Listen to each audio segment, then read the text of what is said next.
Mesdames, Messieurs, bonsoir. Mardi 7 juin 2022, l'Assemblée nationale devrait connaître le nom de son nouveau président, suite au rappel à Dieu le 7 mai dernier de son président, Amadou Soumaoro. Que disent les textes? Comment va se dérouler cette élection? Ça fait l'actualité. On reçoit ce soir M. Jean-Claude Assi, chef du service du contrôle et de l'évaluation des politiques publiques à l'Assemblée nationale, pour mieux comprendre l'élection du nouveau président de l'Assemblée nationale. Quels enjeux? Dans ce micro-trottoir réalisé par Sidi Ouattara et Ibrahim Touré, les populations se prononcent sur ce scrutin et surtout, ces populations évoquent leurs attentes à l'endroit de l'Assemblée nationale. Le contexte actuel qui incarne les élections dans la succession du président Amadou Soumaoro ne devrait pas accorder une place à la division, à la haine et à l'intolérance. Une institution sans tête n'est pas une institution.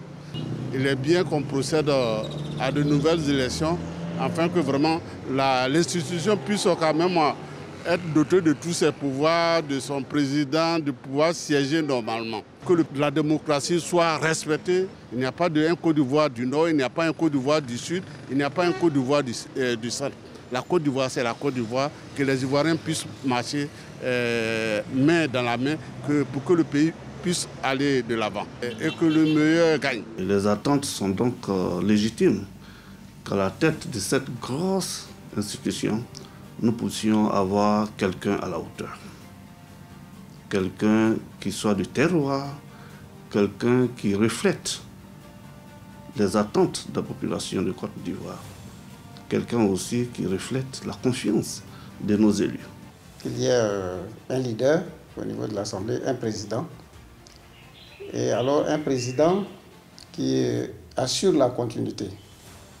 Assurer la continuité dans le sens où on allait vers une amélioration des conditions de travail, une amélioration au niveau du rôle de l'Assemblée qui est de voter les lois, mais de contrôler l'action gouvernementale, de consentir l'impôt et de participer au développement de la Côte d'Ivoire dans le cadre de la vision du chef de l'État qui est la Côte d'Ivoire solidaire, à la satisfaction de ceux qui nous ont accordé ce mandat de député.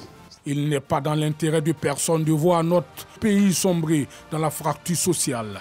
C'est le dialogue constructif, la recherche de consensus et par-dessus tout notre attachement aux valeurs de la démocratie que nous saurons préserver la paix, la stabilité politique renouvelée, afin de poursuivre durablement le développement économique et social de notre pays. Bonsoir, Monsieur Assi. Bonsoir, Madame. Alors, merci d'avoir répondu à notre invitation à un moment particulier de la vie de votre institution. C'est à vous le merci. C'est à vous qu'on dit merci de nous recevoir sur votre plateau pour nous donner l'occasion justement de parler de cet événement qui va marquer encore une fois la vie de l'Assemblée nationale de Côte d'Ivoire. Alors, avant de poursuivre, nous voulons vraiment avoir ensemble une pensée pieuse pour feu le président Amadou Soumaoro. Alors, Monsieur Assi, je rappelle, vous êtes chef de service du contrôle et de l'évaluation des politiques publiques à l'Assemblée nationale. Alors, de façon succincte, quel rôle jouez-vous au sein de l'AN? Alors, pour vous répondre, oui, je dirais d'abord que je suis fonctionnaire parlementaire depuis 20 ans. Et, 20 ans. Et donc, le rôle que je joue, c'est d'apporter un appui technique donc, aux députés. Tout à l'heure, quelqu'un qui le rappelait, une des fonctions des députés, c'est le contrôle de l'action gouvernementale et l'évaluation des politiques publiques. Le contrôle consiste donc à vérifier l'effectivité de la réalisation de l'action publique. L'évaluation, c'est de mesurer l'impact que cette action a sur la vie des populations. Oui. Et donc moi, en tant que fonctionnaire, j'apporte un appui technique donc, à cette commission parlementaire qui s'occupe de ces questions-là sur le contrôle et sur l'évaluation des politiques publiques. Alors tout à l'heure, nous parlerons de l'évaluation justement de ce contrôle, mais pour l'heure, c'est l'élection de demain qui nous réunit cet après-midi. Alors elle a lieu demain. Tout à fait. Alors est-ce que vous comprenez justement les attentes des personnes, de la population que nous avons écoutées tout à l'heure dans l'élément? Oui, tout à fait. Parce que déjà, il faut le dire, l'Assemblée nationale fait partie des plus vieilles institutions de la Côte d'Ivoire. Son histoire remonte depuis à l'époque coloniale. Et depuis 1960, c'est une institution qui a fonctionné sans discontinuité, on va le dire, jusqu'en 1999, où il y avait eu le coup d'État militaire. Donc c'est normal que les populations ivoiriennes attendent beaucoup de cette institution qui, en somme, est la représentation nationale. Les 255 députés représentent l'ensemble des Ivoiriens pour voter les lois, pour contrôler l'action du gouvernement, pour évaluer les politiques publiques. Et donc, tout à fait normal que ces populations-là attendent de cette institution qu'elle joue un rôle prédominant dans la vie publique, en plus qu'elle puisse s'intéresser à leurs problèmes. Je crois que c'est là qui est un peu ressorti dans tout ce que nous avons entendu. Donc, vous comprenez, mais si je ne m'abuse, il y a 252 députés.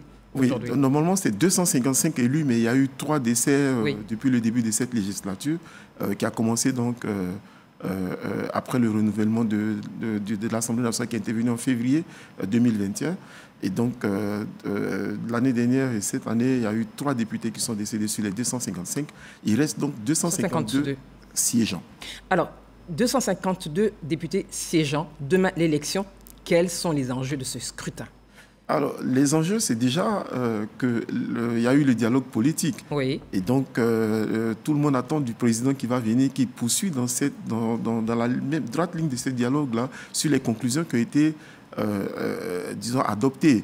Et donc, on l'a entendu dans l'élément des gens qui attendent que l'Assemblée joue un rôle dans la réconciliation nationale, qu'ils attendent que l'Assemblée joue un rôle dans le développement de la Côte d'Ivoire.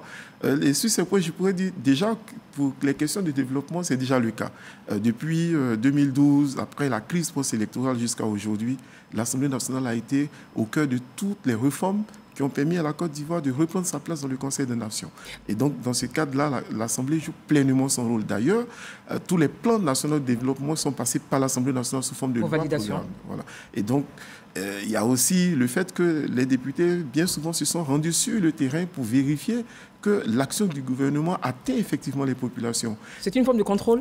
Oui, c'est une forme de contrôle. D'ailleurs, avant le décès du président Amadou Soumaoro, il y avait des séances qui étaient prévues sur la vie chère, puisque vous savez, aujourd'hui, avec le contexte national et international, on est touché. La vie est chère. Absolument. Et donc les populations vivent au quotidien à la limite de leurs moyens. Donc voilà. Donc cette séance. Et pourtant, le gouvernement a quand même mené des actions de façon à alléger le panier de la ménagère, au niveau de subventions, au niveau du carburant. Il y a quand même quelque chose qui a été fait au niveau du gouvernement. Bien sûr. Et beaucoup de ces réformes sont passées aussi par l'Assemblée nationale et par le Sénat, qui est l'autre chambre du Parlement. Mais je veux dire, on peut dire que ce n'est jamais assez. Les populations. Donc vous comprenez les attentes des populations. Je fais partie de la population, donc je comprends parfaitement. Absolument. Voilà. Alors, revenons au scrutin. Quel est le mode, justement, demain, il y a un scrutin. Quel est le mode de ce scrutin ? Alors déjà, il faut rappeler que les textes de l'Assemblée nationale, dont notamment le règlement de l'Assemblée, qui fixe le fonctionnement et l'organisation de l'Assemblée, prévoit déjà que lorsque le poste de président est vacant, en cours de législature, c'est le plus âgé des vice-présidents qui prend le relais. Il assure l'intérim dans un délai de 15 à 30 jours pour organiser des élections pour élire le nouveau président. Il faut dire que le président joue un rôle primordial dans le fonctionnement de l'institution. Il est celui qui assure le fonctionnement quotidien de l'institution. Il préside le bureau de l'Assemblée nationale, il préside la conférence des présidents. Et tout puissant ? Il arrête, je ne dirais pas tout puissant, mais il est la cheville ouvrière quand même du fonctionnement de l'Assemblée. Il représente l'Assemblée nationale dans toutes les cérémonies publiques. Et il est encore celui qui conduit la diplomatie parlementaire, qui met en jeu les relations que cette Assemblée-là entretient avec les autres assemblées au niveau mondial. Et donc, finalement, c'est, je ne dirais pas c'est le plus important des députés, mais quand même, il joue un rôle tellement important que les députés ne peuvent pas se payer le luxe de ne pas en avoir. Et les tests l'ont tellement compris que ce délai est très raccourci, 15 à 30 jours. Et au préalable, il était de combien ? Non, au départ, le président il est élu à la première séance qui est organisée après l'élection des députés. Il est élu pour la durée de la législature. 5 ans. 5 ans. Mais si il arrive à démissionner ou à décéder en cours de mandat, il est procédé donc à une nouvelle élection pour élire un nouveau député en lieu et place, pour conduire justement le fonctionnement de cette maison-là. Et cette élection a lieu à bulletin secret. Alors, justement, vous parlez de l'élection à bulletin secret. Combien y a-t-il de candidats ? Puisque pour qu'il y ait élection, il faut qu'il y ait des candidats. Alors, officiellement, à ce jour, 2 candidats ont été retenu le candidat Amadou Soumaré. Non, c'est un lapsus, c'est tout à fait normal. Le candidat Adama Bictogo. Dans l'émotion. Le candidat Adama Bictogo qui est issu donc du groupe majoritaire RHDP et un candidat qui est issu du groupe PDCI-RDA mais qui ne semble pas être le candidat officiel du groupe, qui s'appelle Amakou Jean-Michel. Mais comme vous dites, il ne semble pas. Cela vous a été signifié officiellement. Oui. Comment ce dépôt de candidature a été fait? Normalement, pour être candidat, oui, c'est un acte individuel. Tout député siégeant peut se porter candidat. Mais les députés appartiennent à des groupes parlementaires. Oui. Et donc, dans le cas actuel, nous avons 4 groupes parlementaires. Le groupe RHDP, qui est le groupe majoritaire. Nous avons le groupe parlementaire PDCI-RDA, le groupe parlementaire EDS et le groupe parlementaire UDPCI. Et il reste entendu que 4 députés de cette législature n'appartiennent à aucun groupe. Ils sont des députés non inscrits. Oui. Et donc, vous voyez que quand vous appartenez à un groupe et que vous devez faire acte de candidature, il est, je vais dire, même si les textes ne le disent pas de façon formelle. Mais s'il y a un vide dans les textes, il faut avoir le soutien de son groupe. Est-ce que c'est écrit de façon claire? Donc, ce n'est pas écrit de façon claire.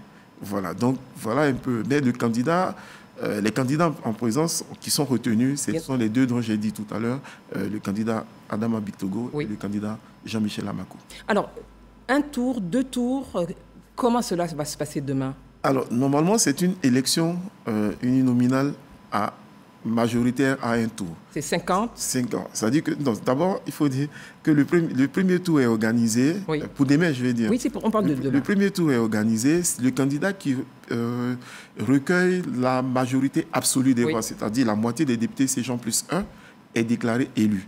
Si cette majorité-là n'est pas acquise au premier tour, un second tour est organisé. Oui. Et si il y a égalité parfaite. Égalité, alors le plus âgé sera déclaré élu. C'est ce que les tests disent. Alors, juste, c'est vrai. Pourquoi le plus âgé? Peut-être parce que dans notre tradition africaine, le plus âgé est synonyme de sagesse. C'est la sagesse.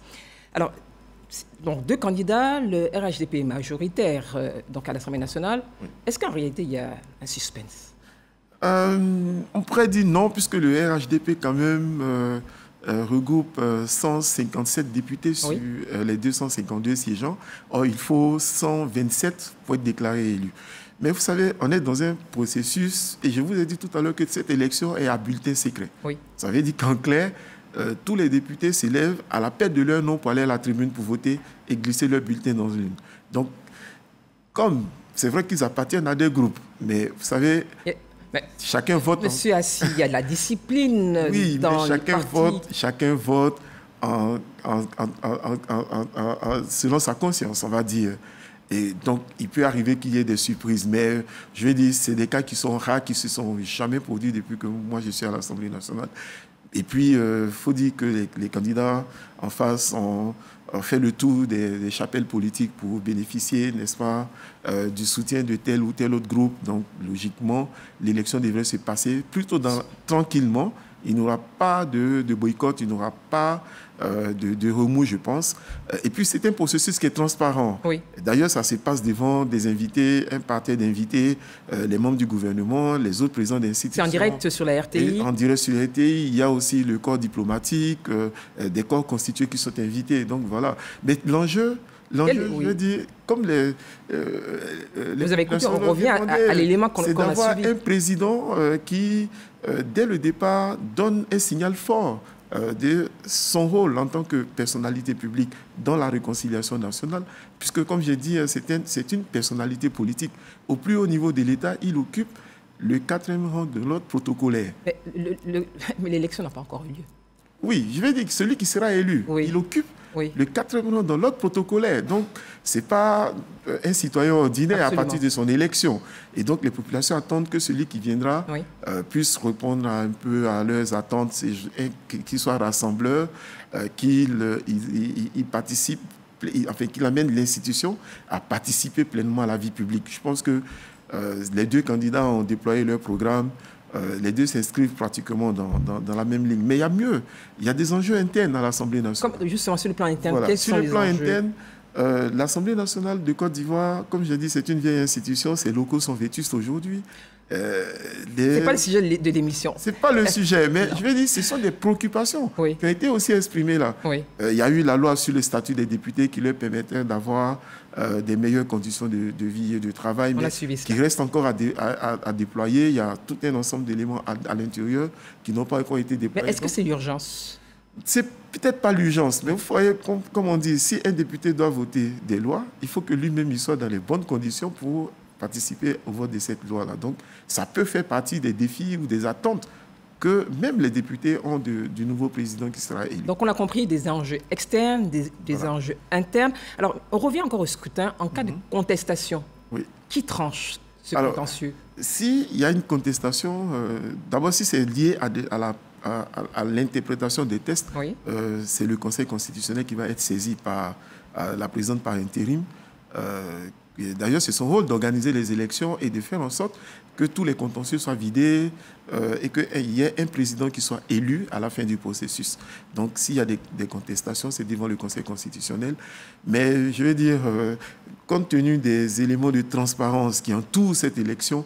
Vous êtes optimiste? Oui, je suis optimiste qu'il n'y aura pas de contestation. Alors, Monsieur Assi, depuis l'instauration de la Troisième République, le Parlement ivoirien est devenu bicaméral. Alors, quelle est la place en réalité que joue le député dans ce système? Alors, bien... Parce qu'on entend beaucoup de choses. Hein? Oui, ça me fait rebondir sur quelque chose que j'entends souvent dans la bouche des députés. Pas les députés, les journalistes en général, qui parlent de la chambre haute, la chambre basse.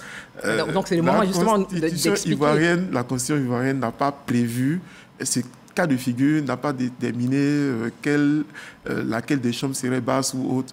Parce que déjà, la notion de chambre basse ou de chambre haute ferait penser qu'il y a, parmi les parlementaires, il y en a qui sont supérieurs à d'autres. Et autres. Non, ce n'est pas le cas. En Côte d'Ivoire, la Constitution dit que le Parlement a deux chambres. Il y a une chambre qui s'appelle l'Assemblée nationale, dont les membres sont les députés. Ils sont élus au suffrage universel direct dans des circonscriptions. La Côte d'Ivoire est divisée en 205 circonscriptions. Et c'est dans ces 205 circonscriptions que sont élus les 255 députés.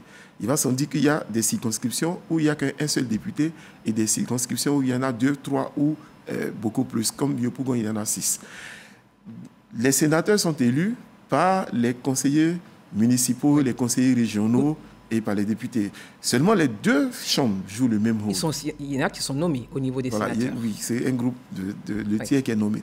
Mais les deux groupes de parlementaires ont le même rôle. Ils votent la loi, ils contrôlent l'action du gouvernement et ils évaluent les politiques publiques.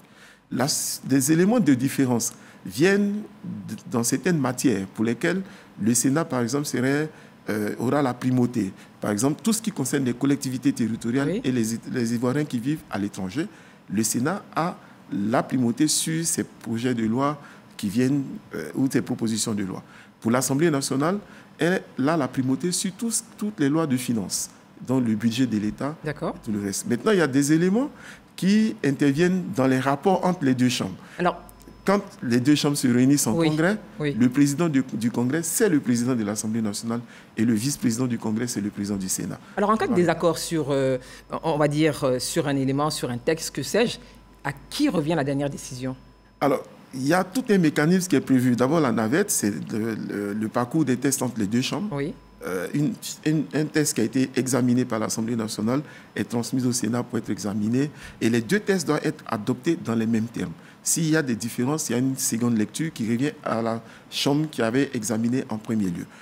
Seulement, si les différences persistent, il y a une commission mixte parlementaire qui est composée de nombre égal de députés et de nombre égal de sénateurs pour examiner ce test-là. C'est vraiment l'équilibre que vous recherchez. Et si, après cette commission mixte, il y a toujours des différences, alors la dernière monture de l'Assemblée nationale fait objet de la loi qui a été adoptée par le Parlement. Donc, la dernière décision appartient à l'Assemblée nationale.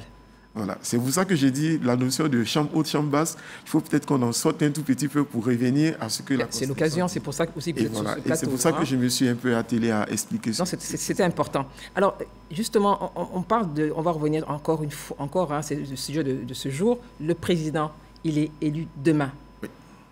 C'est vrai que quels sont les premiers actes qu'il pourrait poser? Comment ça se passe? Parce qu'il y a aujourd'hui un intérimaire. Oui. Oui, c'est Une intérimaire. une intérimaire. Oui. Intérimaire. Donc, qu'est-ce qui se passe concrètement? Alors, demain, dès que la séance s'ouvre, c'est pour l'élection. Il n'y a pas un autre sujet à l'ordre du jour. Donc, tout le débat qui va avoir lieu demain concerne l'élection du président. Une fois que le candidat qui sera déclaré élu est connu, il monte au perchoir, il prend le fauteuil du président et la vice-présidente qui assurait jusque-là Madame Toungara. Madame Toungara, son rôle finit là. Et donc, c'est le nouveau président élu qui prend les rênes. Il fera un discours à l'ensemble de ses collègues, de ses pairs, pour leur dire merci. Et il sortira de l'hémicycle pour recevoir les honneurs militaires. Les honneurs militaires, c'est un symbole fort aussi pour une république. C'est la soumission des autorités militaires au pouvoir civil. Et donc, on va lui rendre ces honneurs militaires-là. Et à partir de là, il va déployer son programme d'activité, il va faire fonctionner l'institution. C'est son rôle. Et c'est lui qui préside tous les débats parlementaires pour faire voter les lois. Il va jouer un rôle d'arbitre entre les différents groupes parlementaires. Lorsqu'il y a des blocages dans le fonctionnement de l'Assemblée, il va présider les autres organes qui relèvent de ses compétences, dans le bureau, la conférence des présidents. Et puis, il va conduire la diplomatie parlementaire. Il a également un grand rôle en termes de nomination. Il va nommer un certain nombre de députés pour aller dans des missions, on va dire des assemblées interparlementaires, dans des organisations internationales dans lesquelles l'Assemblée nationale est présente. Il y a aussi des institutions ou des organes de régulation au niveau national où l'Assemblée nationale, le président de l'Assemblée a un représentant. Et donc, c'est à lui de désigner ces représentants-là. Alors, il peut y avoir des changements ou bien confirmation? Il peut confirmer ou faire des changements. C'est à lui de décider. Ça relève de ce qu'on appelle son pouvoir discrétionnaire. Et ensuite, il y a un certain nombre d'éléments sur lesquels c'est sûr qu'il va plancher. D'abord, la finalisation du plan stratégique. Parce que l'action de l'Assemblée nationale pour les années à venir doit pouvoir s'inscrire dans une boussole. C'est le plan stratégique. Je pense qu'il fera un clin d'œil sur le plan stratégique. Alors, on se rend compte qu'il y a beaucoup d'attentes, c'est vrai, même en interne, et même dans le cadre de l'accompagnement de la Côte d'Ivoire. Et vous avez parlé tout à l'heure, justement, du contrôle de l'action gouvernementale. Tout à fait. Alors, comment ça se passe concrètement? Alors, le contrôle et l'évaluation des politiques publiques sont deux missions qui viennent compléter la mission de vote de la loi. C'est vrai que nous connaissons tous plus la mission de vote de la loi parce que c'est cette mission-là qu'on voit le plus souvent à la télévision, où on voit les députés à main levée votent des lois, mais ça fait partie des modes de votation à main levée. Le contrôle de l'action gouvernementale obéit à un certain nombre de mécanismes. On pourra parler tout à l'heure des questions orales avec débat, des questions écrites, des questions orales sans débat, mais il y a également des commissions d'enquête parlementaire. Et il y a des missions d'information parlementaire, et il y a des missions d'évaluation des politiques publiques. Donc c'est tout cet ensemble-là qui constitue le corpus du contrôle de l'action gouvernementale. Donc, pour dire les choses plus simplement, il s'agit pour des députés de créer des missions à la demande du président ou des groupes parlementaires ou des commissions permanentes, puisque les députés ont aussi des commissions de travail qui font des travaux préparatoires pour le vote des lois. Et ces commissions peuvent également créer des missions de contrôle. Et donc, voilà. Comment ça se passe justement? Parce que j'entends beaucoup contrôle. Alors, on sait quand même qu'on est aussi dans depuis quelques mois, quelques années, maintenant, il y a quand même un contrôle qui est fait sur un certain nombre d'actions ou d'actes posés.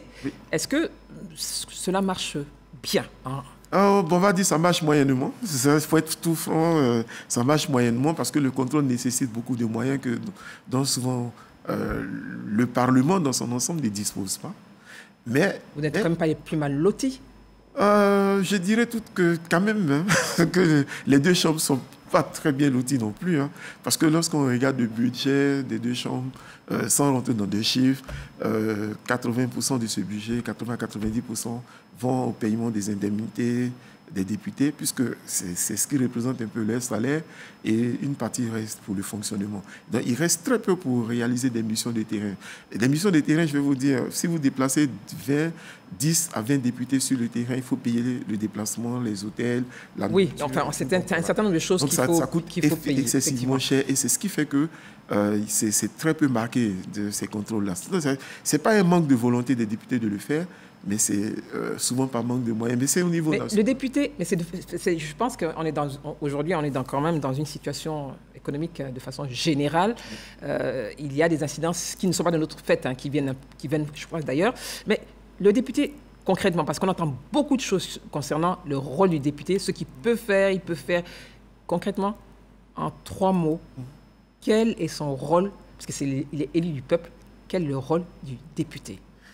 Le rôle du député, avec vous, c'est de voter la loi, c'est de contrôler l'action du gouvernement, c'est d'évaluer les politiques publiques. Il n'y a pas autre chose. Il n'y a pas autre chose. Et pour chaque élément, oui, il y a un certain nombre de procédures qui existent dans les textes de l'Assemblée pour le faire. La loi, il y a une procédure législative. Le contrôle, l'évaluation, il y a des procédures de contrôle et des procédures d'évaluation.